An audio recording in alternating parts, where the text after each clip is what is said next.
কারা কারা এই ফতোয়া দিয়েছে আপনি যে কথাগুলো বলেছেন আমি এই মুহূর্তে আপনাকে সবগুলো বলে দিতে পারবো। বাইরে আপনারাও আপনাদের কিতাবগুলো এত বেশি পড়েন নাই, শত কিতাব আমি আপনাদের পড়েছি। আমরা যত কিতাব পড়েছি আমরা গবেষণার জন্য পড়ি, আমরা ফেতনার জন্য পড়ি না। আমরা চাই দূরত্ব কমাতে। আমরা কি চাই? দূরত্ব কমাতে। বাইরে আপনি অন্য আকীদার লোক, আমি যদি আপনাকে সারা জীবনের জন্য যদি দূরে সরাই দিই, যদি আপনাকে যদি আমি না বুঝাই আপনি তো বুঝবেন না। কথা বল না কেন, ঠিক কিনা? আপনাকে আমি বুঝাই দিলে তো আপনি বুঝবেন, তাই আমি আপনাকে দূরে সরাচ্ছি না। আসুন আমার আর আপনার মাঝে যে মিলটা আছে অন্তত আগে সেটা তো ধারণ করুন। কথা বলেন ঠিক কিনা? নিজেকে দেওবন্দি দাবি করলে দেওবন্দের আকাবের কারা কারা মিলাদের পক্ষে ফতোয়া দিয়েছে, কারা কারা মিলাদুন নবীর পক্ষে ফতোয়া দিয়েছে, এটাকেও গ্রহণ করা দরকার আছে কিনা? আরো জোরে কোন আছে কিনা? ও সুন্নি ভাইয়েরা, আশিকে রাসূল ভাইয়েরা, আমার নবী প্রেমিক ভাইয়েরা, একই আয়াতুত তালিবিনের মধ্যে একই কিতাবের মধ্যে 65 থেকে 86 হিজরির একটা ঘটনাকে উল্লেখ করা হয়েছে। একজন যুবক একটা ঘোড়ার মধ্যে যখন খেলাধুলা করতে লাগলো, হঠাৎ করে তার ঘোড়াটি পাগল হয়ে গেল। ঘোড়াটি পাগল হইয়া ওই আব্দুল মালিক বিন মারওয়ানের রাজপ্রাসাদের দিকে দৌড়ানো শুরু করলো। রাজপ্রাসাদের গেটের মধ্যে আব্দুল মালিক বিন মারওয়ানের ছোট্ট সন্তান দাঁড়িয়ে ছিল। ঘোড়ার পায়ের নিচে পড়িয়া তার সন্তানটি যখন মারা গেল, সৈন্যদেরকে খবর দিল, এক্ষুনি যাও ওই যুবককে গ্রেফতার করে তোমরা নিয়ে আসো। সৈন্য সামন্তরা যুবককে গ্রেফতার করলো, হাতের মধ্যে শিকল পরিধান করালো, পায়ের মধ্যে শিকল পরিধান করালো। ওই যুবকটাকে যখন টেনে ঘেঁষ দিয়ে নিয়ে যাচ্ছিল, যুবকটা মনে মনে একটা নিয়ত করতে লাগলো, মাবুদ গো, আমি জানি নিশ্চিত আমার ফাঁসি হয়ে যাবে, না হয় আমার গর্দান চলে যাবে, কিন্তু মাবুদের তার আগে তোমার কাছে আমি একটি দোয়া করি।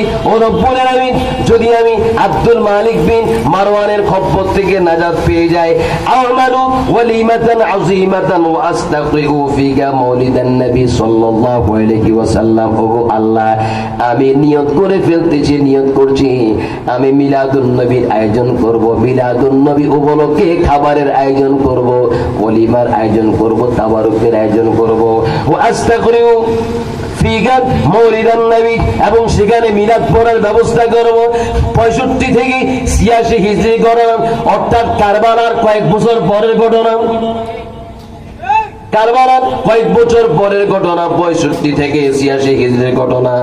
ওই যুবকটা মনে মনে এরকম যখন নিয়ত করলো, নিয়ত করার পরে ওই আব্দুল মালিক বিন মারওয়ানের সামনে যখন যুবকটাকে পেশ করা হলো, আব্দুল মালিক বিন মারওয়ান যুবকটার চেহারার দিকে তাকালো, চেহারার দিকে তাকাইয়া ডাক দিয়ে বলতে লাগলো, যুবক রে, আমি তোমাকে ক্ষমা করে দিলাম।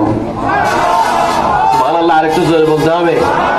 ওরে যুবক, আমি তোমাকে ক্ষমা করে দিলাম, কিন্তু যুবক আমি নিজেও জানি না তোমাকে আমি কেন ক্ষমা করে দিলাম, তুমি কি কোনো জাদু জানো নাকি? ওই যুবক, কিছুক্ষণ আগে তোমার গোড়ার পায়ের নিচে আমার ছোট সন্তান পড়িয়া মারা গেল, কিন্তু যুবক রে, তুমি কি জাদু জানো? তোমার চেহারা দেখার সঙ্গে সঙ্গে আমি আমার ছেলে হারানোর শোকটাকে মুহূর্তের মধ্যে কেন ভুলে গেলাম, আমাকে তুমি একটু বলে বলো। যুবকদের, তুমি কি কোনো জাদু জানো নাকি? যুবকদের ডাক দিয়ে বলতে লাগলো, ও আব্দুল মালিক বিন মারওয়ান, আমি কোনো জাদু জানি না, জাদু জানি না। আপনার সৈন্য সামন্তরা আমার হাতের মধ্যে যখন শিকল পরিধান করালো, আমি আস্তে আস্তে নিয়ত করেছিলাম, যদি আমি আপনার কাছ থেকে নাজাত পেয়ে যাই, মিলাদুন নবীর আয়োজন করব, মিলাদুন নবী উপলক্ষে তাবারুকের আয়োজন করব, সদকা করব, মানুষদের সামনে এগুলোকে বিলাই দেব, মিলাদ পড়ার ব্যবস্থা করব।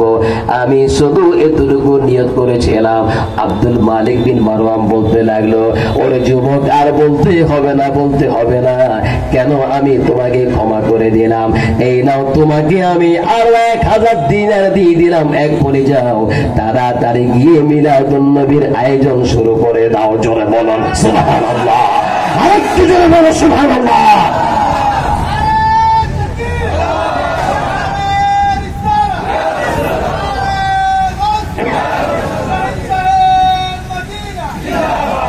চিৎকার দিয়ে বলেন সুবহানাল্লাহ। ও মুসলমান, আওয়াজ দিয়ে বলেন, মিলাদুন নবী আয়োজন করলে লাভ আছে না ক্ষতি? আর একটু জোরে কোনো লাভ না ক্ষতি। এই যে আজকে এখানে মিলাদুন নবীর আয়োজন হচ্ছে, আপনি শুধু মিলাদুন নবীর মধ্যে টাকা দিয়েছেন তাবারুকের জন্য, গরুর জন্য, মহিষের জন্য, কেউ প্যান্ডেলের জন্য, কেউ মাইকের জন্য, এক একজন এক একটা বিষয়ের জন্য টাকা দিয়েছেন। শুধু এটা না, এই মিলাদুন নবী উপলক্ষে আপনাকে যদি বলা হয় পাশে একটা মসজিদ আছে, এখানেও তুমি তোমার হাতটা একটু লাগাও, মনে রাখবেন এটাও ওই মিলাদুন নবীর ক্যাটাগরিতে আমার আল্লাহ কবুল করে নেবে। আরো যদি বলো না সুবহানাল্লাহ। যদি বলা হয় পাশে একটা মাদ্রাসা আছে, সেখানে তুমি কি করো, আজকের মিলাদুন নবী উপলক্ষে তুমি দান করার নিয়ত করো। ও মুসলমান, আপনি কার্পণ্যতা করবেন না, নিজেকে কৃপণ হিসাবে পরিচয় আপনি দিবেন না। মিলাদুন নবী উপলক্ষে উদার মনে আপনি খরচ করেন। আরে ভাই, দেওবন্দীদের কিতাবের মধ্যে আছে, আমি একটু পরে আপনাদেরকে বলছি, দেওবন্দীদের কিতাবের মধ্যে আছে রশিদ আহমদ লুধিয়ানবী সাহেব তার আহসানুল ফাতাওয়া, এই আহসানুল ফাতাওয়া এই কিতাবটি দেওবন্দীদের যত মাদ্রাসা আছে, যত বড় বড় আলেম আছে, প্রত্যেকের কাছে অন্তত একটা করে হলো কপি আছে। এই আহসানুল ফাতোয়ার ভিতরে রশিদ আহমদ লুধিয়ানবী সাহেব বলছে, যারা আল্লাহর নবীর আগমনে মিলাদুন নবী উপলক্ষে মন খুলে খরচ করবে, আল্লাহর দরবার তাদের জন্য অনেক পুরস্কার রয়েছে, তার জন্য অনেক বড় মর্তবা রয়েছে, সে ব্যক্তি অনেক বড় মকাম হাসিল করবে। আবারও আওয়াজ দিয়ে বলেন, মিলাদুন নবী উপলক্ষে আমরা দান সদকাও করতে চাই কিনা? আরো জোরে কোনা চাই কিনা? কি ফজিলত এটা একটু দেখেন। ইমাম ইবনুল জাওজি রাহমাতুল্লাহি আলাইহি ওনার মাওলিদুন নবী এই কিতাবের মধ্যে 10 থেকে 11 পৃষ্ঠার মধ্যে আরেকটা ওয়াকিয়া বর্ণনা করেছেন। একজন আল্লাহর ওলি সব সময় আল্লাহর কাছে দোয়া করত, রব্বুল আলামিন একটু তোমার নবীকে দেখতে চাই, তোমার নবীকে শব্দের মধ্যেও একবার করে দেখতে চাই। প্রত্যেকদিন আল্লাহর কাছে দোয়া করত, আল্লাহর কাছে ফরিয়াদ করতো, দোয়া করতো, বাবুদ তোমার নবীকে একটু দেখাও, দেখার ব্যবস্থা করে দাও। একদিন আল্লাহর নবী ওই ওলির স্বপ্নের মধ্যে সাক্ষাৎ দিলেন। ওই ওলিকে ডাক দিয়ে বললেন, তুমি চেয়েছো আমি জানো, তোমাকে দেখা দে, এই নাও তোমাকে দেখা দিলাম, তুমি খুশি আছো কিনা? নবী গো আমি তো অত্যন্ত খুশি, কিন্তু নবী গো সাধ্য মিটে না। ইয়া রাসূলুল্লাহ সাধ্য মিটে না। ইয়া রাসূলুল্লাহ আতামান্না আলাইকা আন আযুরাকা ফি কুল্লি আমিন, ওগো নবী আমি প্রত্যেক বছর আপনাকে যদি দেখতে চাই আমি কি করতে হবে, আমাকে একটু সে আমলটুকু শিখাই দেন। ও মুসলমান ভাইরা, একটু আওয়াজ দিয়ে বলেন, আমরা আমাদের নবীকে দেখতে চাই কি চাই না? আর জোরে কোন চাই কিনা? আল্লাহ নবী ডাক দিয়ে বললেন, ইন আরাদান তাজুরানি ফি কুল্লি আমিন ইয়ানি ফিল মানামিন, ওরে আমার উম্মত তুমি যদি প্রত্যেক বছর আমাকে অন্তত একবার হলো দেখতে চাও, স্বপ্নের মধ্যে একবার হলো দেখতে চাও, তাহলে তুমি ফাকরা মাউলিদি ফি কুল্লি আমিন, প্রত্যেক বছর অন্তত একবার হলো মিলাদুন নবীর ব্যবস্থা করো, মিলাদ পড়ার তুমি ব্যবস্থা করো। এবার ওই ওলি ডাক দিয়ে বলল, ইয়া রাসূলুল্লাহ মা সাওয়াবুল মাউলিদি ফি সানাতি, ওগো আল্লাহর নবী আমি যদি প্রত্যেক বছর মিলাদুন নবীর আয়োজন করি, এটার মধ্যে কি সওয়াব পাবো, কি নিয়ামত পাবো?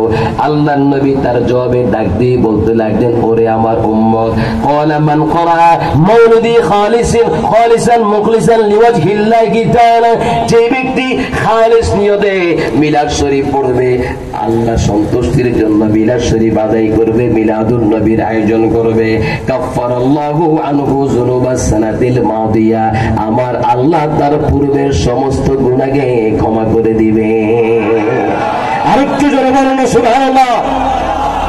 ওয়াবাকিয়া ফি বারাকাতিহি ইলা সানাদিন কাবিয়াম, পরবর্তী বছর পর্যন্ত তার বরকতটা তার উপর চলতে থাকবে, অবশিষ্ট থাকবে। ওয়ায়ুতিহিল্লাহু বিকুল্লি লুকমাতিন তুকালু মিন তুআমিল মাউলিদি হাসানা, এবং মিলাদুন নবীর আয়োজন করতে গিয়ে, মিলাদের আয়োজন করতে গিয়ে যতগুলো লোকমা তাবারুক সে গ্রহণ করবে, প্রতিটা তাবারুকের বিনিময়ে আমার আল্লাহ তাকে একটা করে সওয়াব দান করে দিবেন। ওয়া বিকুল্লি দিরহামিন আশারা হাসানাতিন, এবং মিলাদুন নবী উপলক্ষে যত টাকা পয়সা খরচ করবে, প্রতিটা টাকার বিনিময়ে আমার আল্লাহ তাকে 10টা করে নেকি দান করে দিবে। ওয়াজিদু ফি কলবিহি নূরান, সে তার কলবের মধ্যে নূরকে অনুভব করবে। ওয়াসিহাতান ফি বাদানিহি, তার শরীরটা সুস্থ হয়ে যাবে। ওয়ায়ুনাজ্জালুল্লাহুল বারাকাতা ফি রিজকিহি, এবং আমার আল্লাহ তার রিজিকের মধ্যে বরকত নাজিল করে দিবেন, তার রিজিকের মধ্যে বরকত নাজিল হতে থাকবে।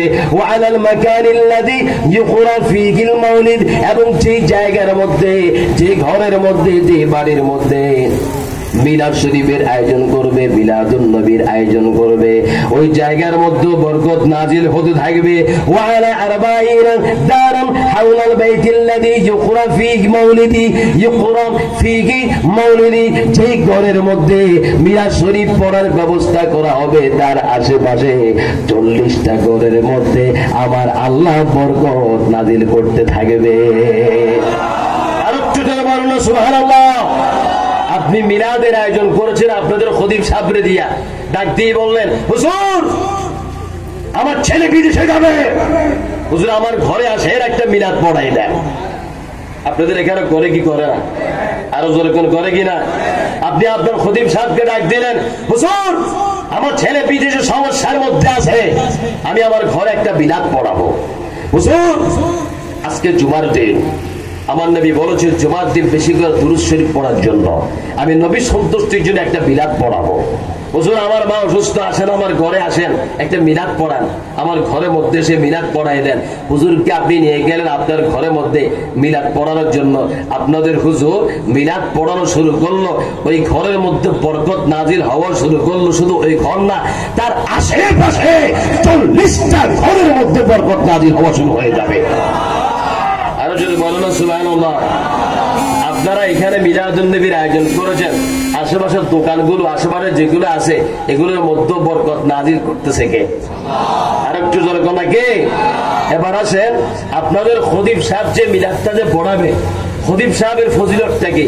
এখানে বলা হচ্ছে ওয়াজাবা কারিউহু ফি আমারিল্লাহি তাআলা 40 সাফাহান,